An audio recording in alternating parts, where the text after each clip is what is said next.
75-year-old President Omar Al Bashir has ruled Sudan for nearly 30 years. He seized power in an Islamist-backed military coup in 1989 and immediately dissolved the elected government.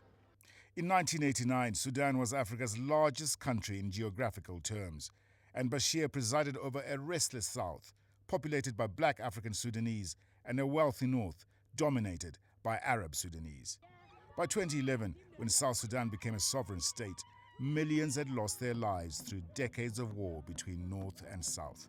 Soldiering and war have defined Bashir's life.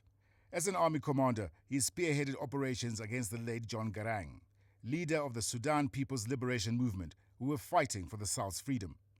Bashir lived on while Garang was killed in a helicopter crash just months after a peace deal was signed. Even as Bashir signed one peace agreement, another conflict was intensifying in Sudan's western region of Darfur, which pitted Arab Janjaweed militias against local ethnic groups like the Masalit, Fur, and Zahawa.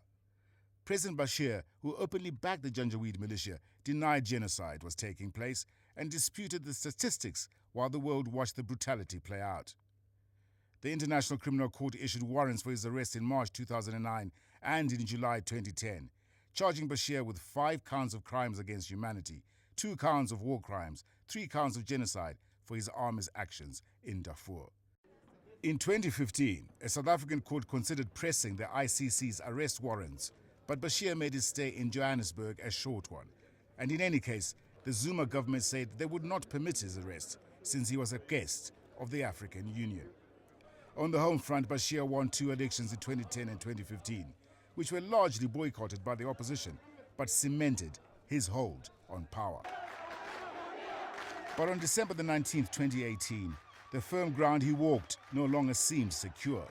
Sudanese citizens took to the streets to protest the high cost of living, even burning his National Congress Party headquarters in the city of Atbara. What began as protests over the price of bread quickly became protests over Bashir and his continuing rule.